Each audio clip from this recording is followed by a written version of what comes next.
So, we all know the biggest hater of her right here is a woman by the name of Sheryl Swoopes.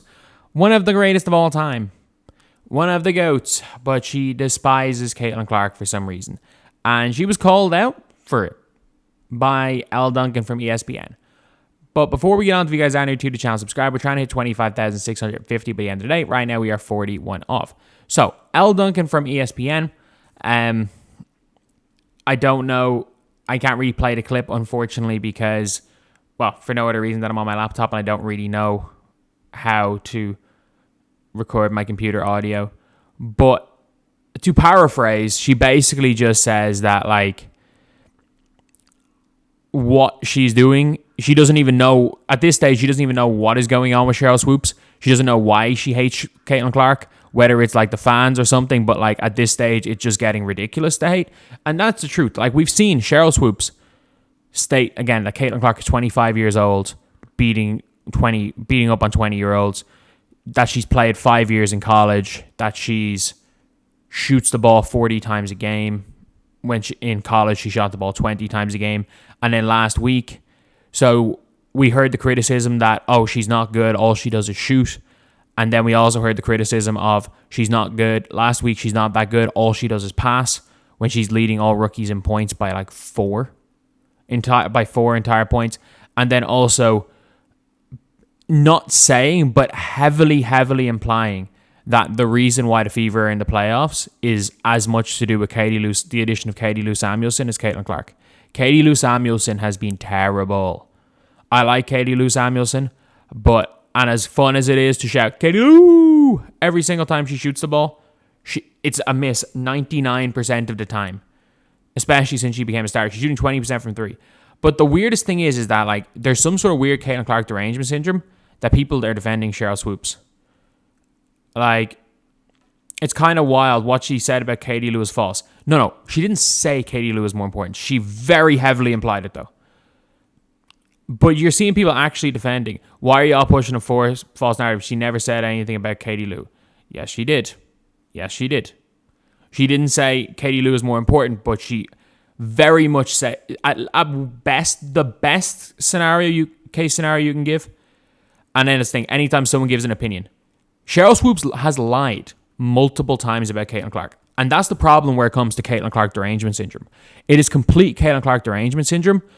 Like, this is the equivalent of what Sheryl Swoopes has said about Caitlin Clark. Let me just say it about Angel Reese.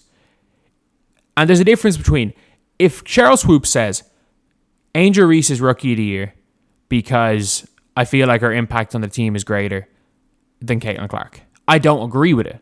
But nobody cares about that. Like, nobody's calling out Satu Sabali for saying Angel Reese over Caitlin Clark. Nobody's calling out the NBA players that are saying it.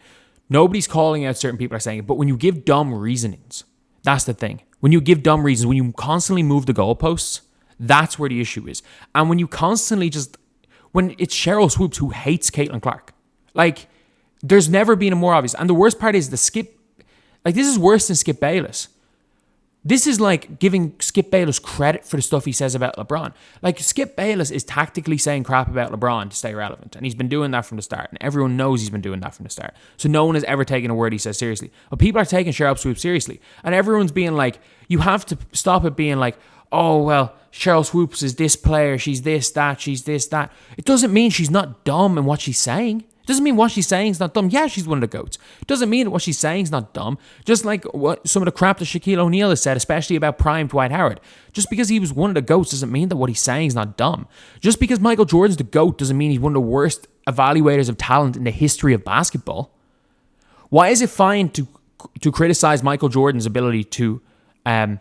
nobody keeps going, well, Michael Jordan is the GOAT when we talk about how bad he was as a talent evaluator for Charlotte Hornets. Why does everyone have to say that about Sheryl Swoopes?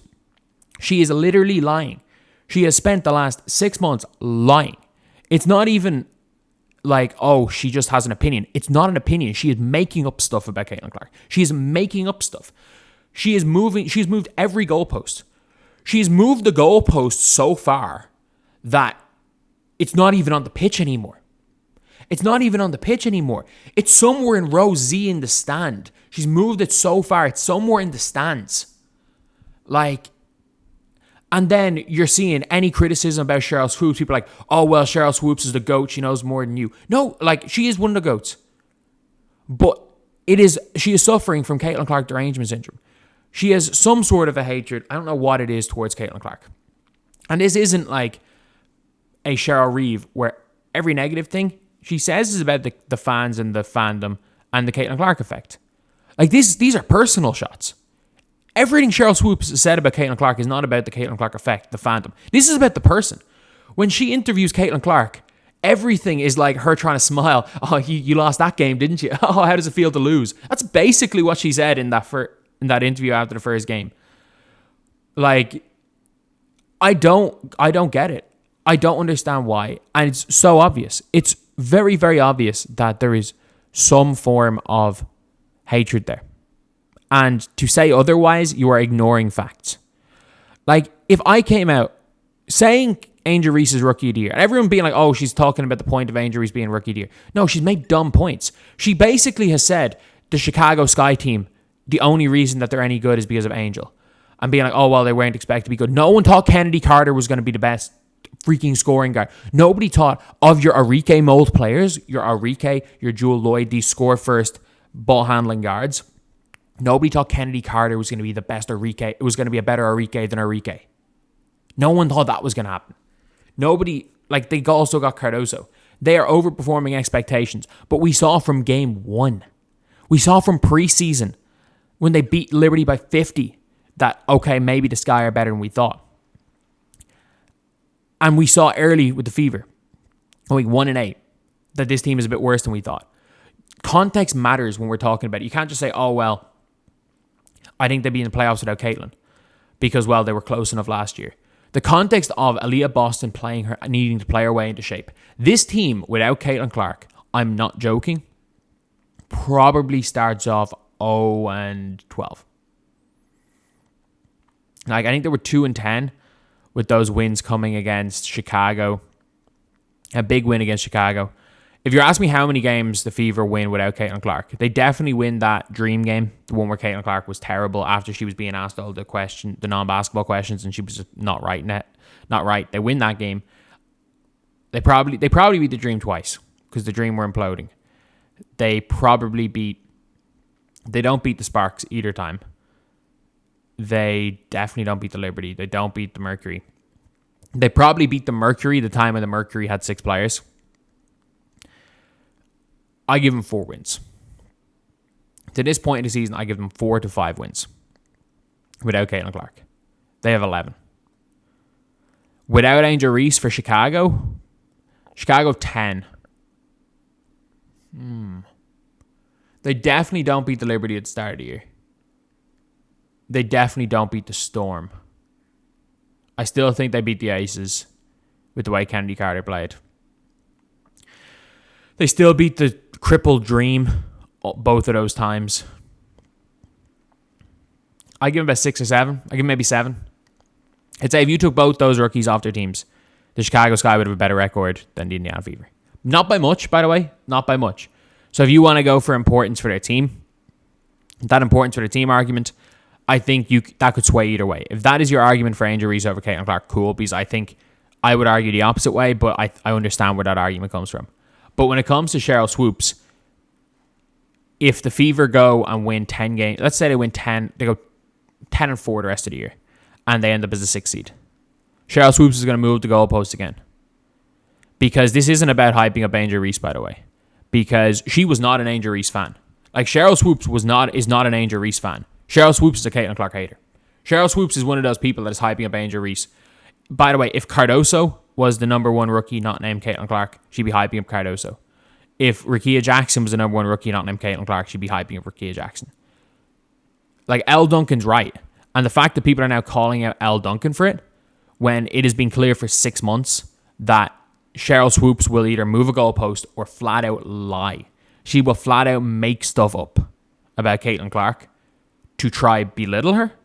And this is not even belittle her fans, belittle the Caitlin Clark effect. This is belittle Caitlin Clark as a person. What Sheryl Swoopes is doing is absolutely pathetic. And it's absolutely pathetic that some people have so much Caitlin Clark derangement syndrome that they're actually defending this crap. Like, this is like a worse version of Skip Bayless. This would be like if Skip Bayless moves the goalposts for everything.